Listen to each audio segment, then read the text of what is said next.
la foi qui voit pour comprendre, ou encore la foi qui espère.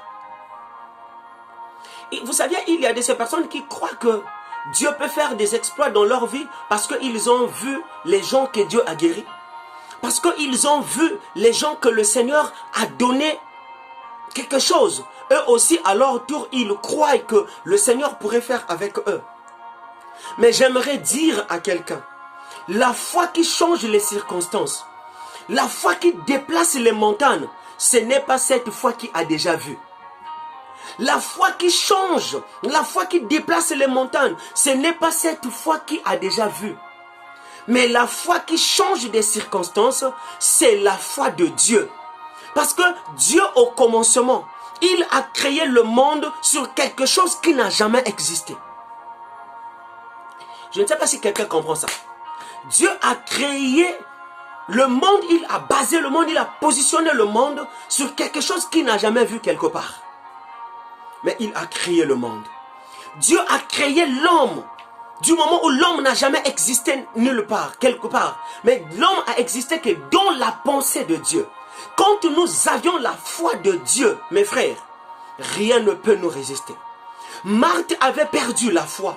Marthe ne pensait plus que son frère pouvait revenir à la vie. Et de surcroît, son frère avait déjà totalisé 4 jours dans la tombe. Mais le problème de celui qui ressuscite, ce n'est pas le nombre de jours que tu résides déjà sous la terre. Le problème de Jésus, c'est de croire tout simplement que ta situation va changer. Pendant que je parle maintenant, c'est lui qui croit à ce que je suis en train d'annoncer, que sa situation change au nom de Jésus. Nous devions avoir la foi de Dieu. Je vais vous ramener au temps antédiluvien, mes frères. Nous allons repartir dans Genèse chapitre 22, si je ne me trompe pas. Vous allez remarquer au premier verset, le Seigneur vient dire à Abraham, il dit Abraham, la Bible dit après ces choses,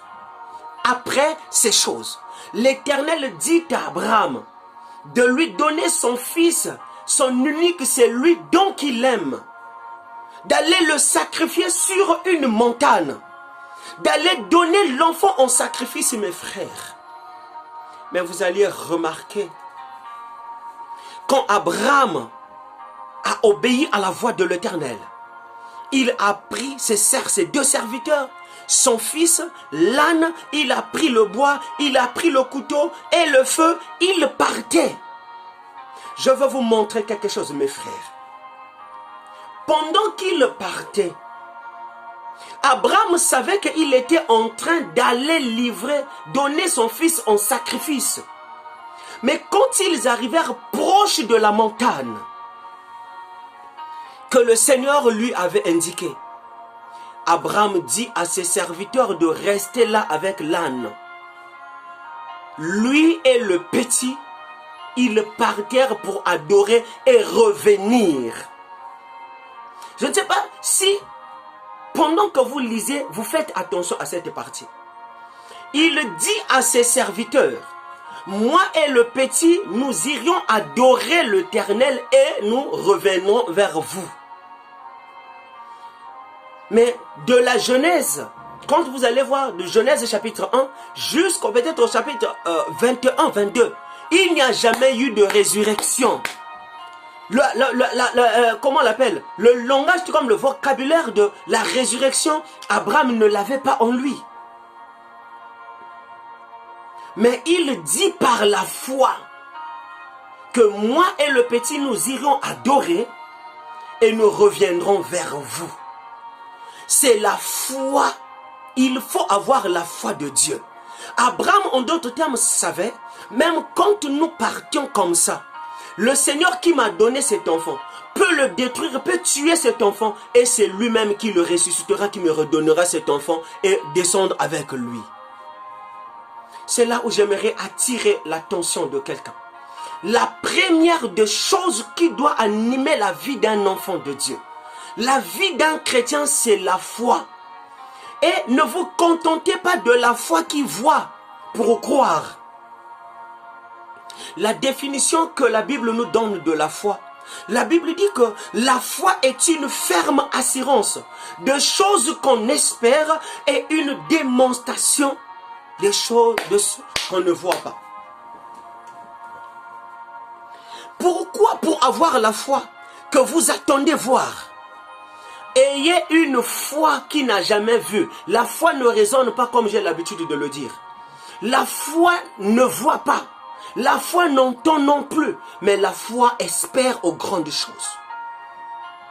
La foi qui doit animer les enfants de Dieu, c'est la foi qui n'a jamais vu. Marthe dit, Seigneur, ils le sont déjà. Ça fait 4 jours qu'il est dans la tombe.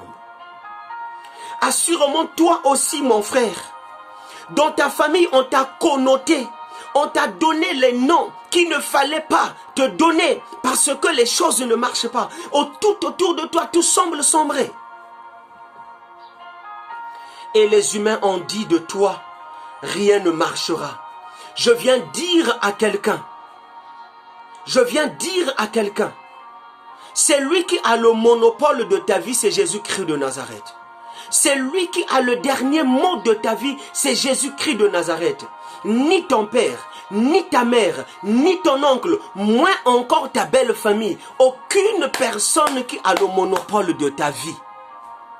Même quand les situations s'élèvent dans ta vie, même quand les difficultés s'élèvent dans ta vie, mon frère,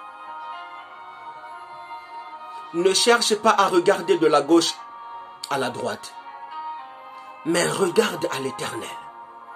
Regarde à notre Dieu. Regarde à Jésus. C'est lui qui a le dernier mot de ta vie. J'ai connu un frère dans la Bible qui était aimé de sa mère, bien que sa mère lui avait enfanté par des douleurs, en lui donnant même le nom qui signifiait douleur, Jébet. Mais ce frère, quand il a vu que la souffrance montait dans sa vie, il n'était pas allé chercher le secours de son oncle. Il n'était non plus allé chercher le secours de ses parents. Mais il est allé chercher celui qui lui a donné à sa maman. Cherchons Dieu, mes frères et sœurs. Même quand dans nos familles, les gens pourraient dire que tout de nous était fini, tout de nous est fini, tout, rien ne peut se faire avec nous, rien ne peut se produire. Je dis à quelqu'un, c'est lui qui a le nouveau départ de ta vie, c'est Jésus-Christ de Nazareth. N'ayez pas peur pendant que les gens mettent les points dans votre vie. S'il n'y a pas un point dans votre vie, une nouvelle phrase écrite à la lettre majuscule ne pouvait jamais apparaître. Les gens ont dit, regardez comment est-ce qu'il l'aimait. Lui qui a ressuscité les morts, lui qui a ouvert les yeux des aveugles, lui qui a guéri les malades, même ceux qui étaient venus assister, la famille éprouvée, connaissaient que ça, la résurrection, c'est la spécialité de Jésus. Mais à deux fois, ça arrive quand l'homme est plongé dans des épreuves, quand l'homme est plongé dans des situations, quand l'homme a des difficultés, ça arrive que les difficultés couvrent la révélation. Mais je viens dire à quelqu'un, pendant que vous êtes dans des épreuves, ne cherchez pas la révélation, mais référez-vous de ce que le Seigneur vous avait dit pendant que la vie était rose. Parce que le diable est capable de se lever, de venir auprès de vous pendant que vous êtes en train de traverser des épreuves. Vous donner des révélations qui n'ont ni tête ni queue pour vous sortir du couloir dont le Seigneur a tracé pour vous. Mais ce matin, je viens dire à quelqu'un, ayons foi et confiance en notre Dieu, que rien ne nous détourne de la foi de Dieu, que rien ne nous change de voie, des pensées, des chemins, mais que nous soyons assidus et que nous croyons en notre Dieu. Jésus dit, Marthe, ne t'ai-je pas dit, si tu crois, tu verras la gloire de Dieu. Là encore, la parole me rappelle que Jésus avait dit à Marthe, quand tu as la foi, tu verras la gloire de Dieu du jour au lendemain. Mais pendant la souffrance, Marthe a oublié que cette parole qui lui a été dite par le Seigneur. C'est comme j'ai vu les disciples sur le chemin d'Emmaüs, ils étaient angoissés. Ils étaient angoissés. Ils avaient oublié que celui qui les parlait, c'était le maître. Ça nous arrive à deux fois. Tu es en train de traverser un moment difficile. Tu es en train de traverser les épreuves. Tu es en train de traverser des situations. Et qu'on t'apporte la parole du Seigneur. Tu dis non, non, non, non, j'en ai marre. Mes frères, il faudrait que quelque chose s'arrête dans notre vie. Pour passer à la nouvelle vie. Vous allez remarquer même la chronologie biblique. Quand le Seigneur voulait changer un ère nouvelle, il y avait un temps qui s'arrêtait. Il y avait un temps qui s'arrêtait. Vous allez remarquer, vous allez prendre de la Genèse.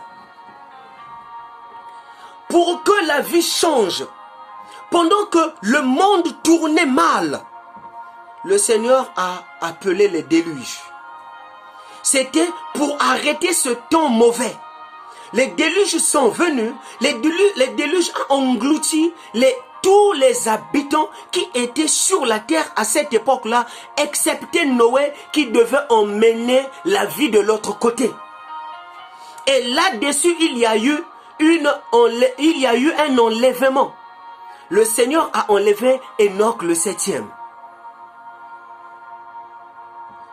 Pour qu'une chose nouvelle se fasse dans nos vies, il faudrait que l'ancienne disparaisse. Il faudrait que l'ancienne s'arrête. Si l'ancienne ne s'arrête pas, c'est que c'est la continuité de l'ancienne chose.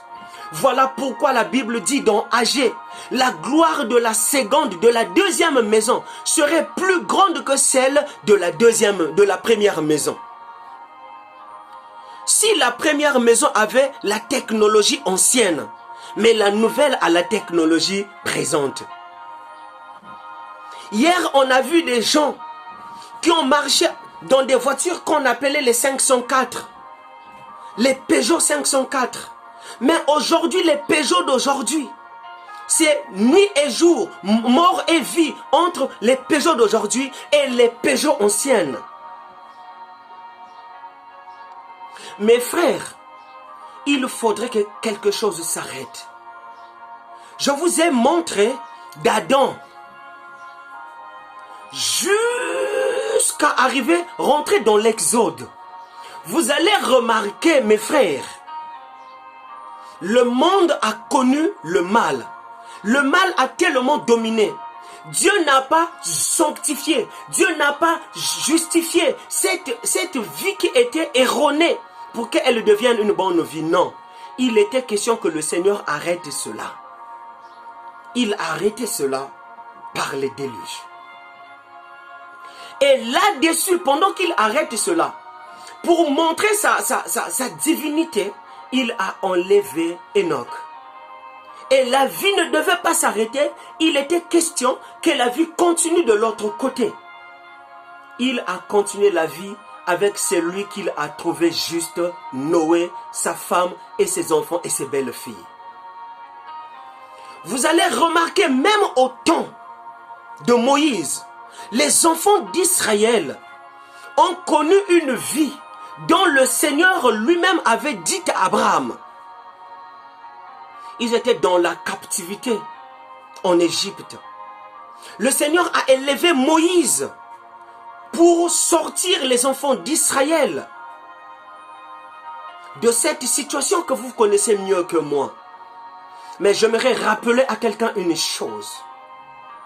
Pour que les enfants d'Israël rentrent dans l'ère nouvelle où le Seigneur voulait les bénir, là où coulait le lait et le miel, il a fallu que la vie puisse s'arrêter. Le Seigneur a fait appel à une tribulation par les moyens des eaux et par l'achèvement des hommes dans le désert. Et il y a eu l'enlèvement. Moïse, le Seigneur l'a pris et la vie s'est arrêtée là. Mais le Seigneur qui fait des nouvelles choses, pour le nouveau départ, le Seigneur a suscité Josué qui devait emmener cette génération-là à la terre promise. c'est là où je viens dire à quelqu'un, peu importe ce que les choses te présentent, accepte cette réalité mais crois en Dieu. Car quand Dieu vient changer l'opposition, l'opposition en soumission. Dieu vient sortir une génération nouvelle qui ne s'arrêtera pas seulement dans le désert, mais une génération qui arrivera à la terre promise.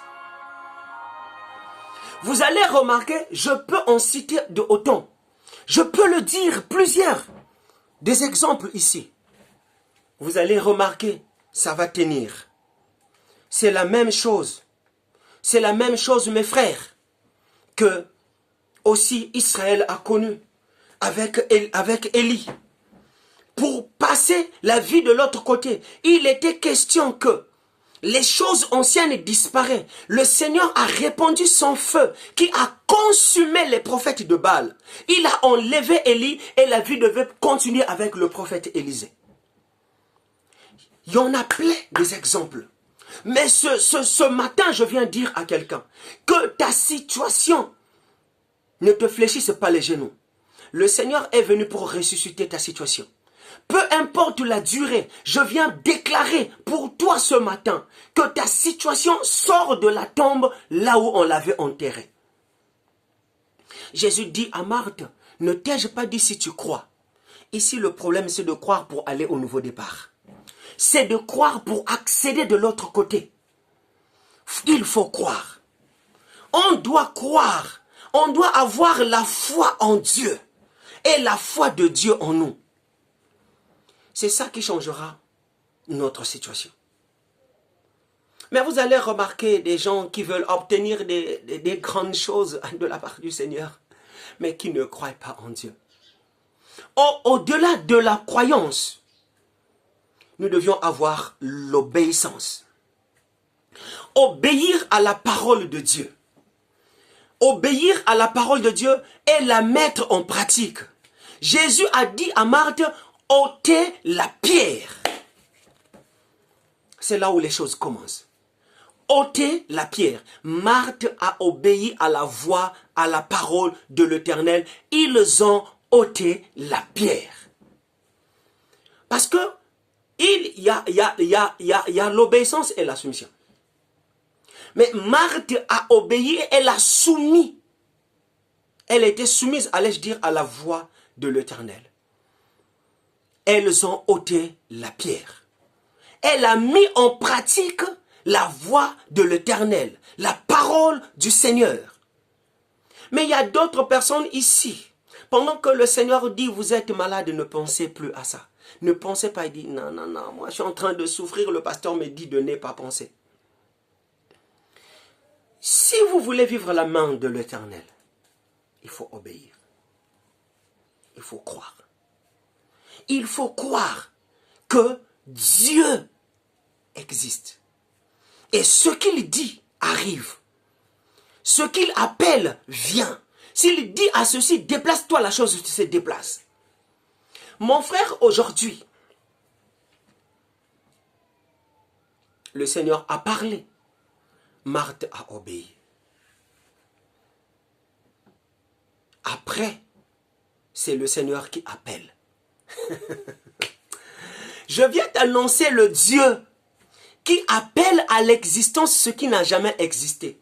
Je me pose une question. Si Jésus venait pendant que Lazare était malade, ou encore si Jésus venait le premier jour aux instants où Lazare était mort, d'autres pouvaient dire qu'il n'est pas mort. Il avait fait qu'une malaise. Ce n'était qu'une crise. Mais Jésus est venu 4 jours après. Comme vous le saviez, le chiffre 4, c'est le chiffre de l'épreuve. Jésus était confronté à une épreuve où lui-même savait que pour lui, ce n'était pas une épreuve, mais pour ceux qui le voyaient, c'était un défi, c'était une épreuve. Parce que, pourquoi je le dis, Jésus avait d'abord dit à Marthe, je suis la résurrection. Jésus savait, parce qu'il avait d'abord dit aux disciples, notre ami Lazare dort, nous irons pour le réveiller. Quand il arrive à Béthanie, Jésus fait une prière. Il rend grâce à Dieu avant même que Lazare ne sorte de la tombe. Waouh! C'est là où j'aimerais dire à quelqu'un, il y a de ces choses, pour en obtenir, nous devions d'abord rendre grâce à Dieu. Tu es en train de traverser une période de la maladie. Tu es en train de souffrir. Rends grâce à Dieu pour la guérison. Quelqu'un peut me dire, pasteur, comment tu peux dire ce genre de choses? Moi, je suis malade, mais tu veux que je puisse rendre grâce à Dieu pour la guérison? Oui. En rendant grâce à Dieu pour la guérison, du moment où tu es malade, c'est-à-dire que tu as lancé un grand défi à Dieu. Tu dis, moi, je crois que tu m'as déjà guéri. Il serait obligé de te guérir. Jésus dit quelque chose que j'ai tellement affectionné. Il dit, Père, je te rends grâce de ce que tu m'exauces toujours. Mais si je prie, ou encore je lève ma voix, ce n'est pas pour moi. C'est pour que ce peuple sache que c'est toi qui m'as envoyé. Oh my God. Pour mon Dieu, cela n'était pas un défi. Pour Jésus, cela n'était pas un défi. Mais pour les assistants, ceux qui étaient là aux alentours, c'était un défi. Parce que dans leur langage, ils ont dit, regardez comment est-ce qu'il l'aimait. Lui qui a ressuscité les gens, lui qui a guéri les gens, lui qui a ouvert les yeux des aveugles. Assurément, toi aussi dans ta famille, c'est ce que les hommes sont en train de dire. Le Dieu qu'il sert a guéri Bartimée. Le Dieu qu'il sert a ramené Lazare à la vie. Le Dieu qu'il sert a guéri la femme à la perte au sang. Le Dieu qu'il sert a sorti les Israélites de l'Égypte. Mais lui, pourquoi sa vie ne change pas? Je viens dire à Dieu, à toi qui m'entends, le Dieu que je t'annonce, il fait là où les hommes se sentent incapables. Regardez les gens qui partaient avec la fille, le fils de la femme de la veuve du Naïm. Ils partaient pour enterrer ce jeune frère. C'est en ce temps que Jésus se présente. C'est en ce temps Jésus vient. C'est en ce temps Jésus vient tout arrêter. C'est en ce temps que Jésus vient changer les pleurs en joie. Voilà pourquoi Job pouvait dire, mon Rédempteur se lève le dernier. Jésus se lève là où les hommes ont buté. Jésus vient changer les situations que les hommes ne peuvent pas changer. Imaginez quelqu'un 4 jours dans la tombe. Jésus le ramène à la vie. Laisse que toi aussi qui m'entends aujourd'hui,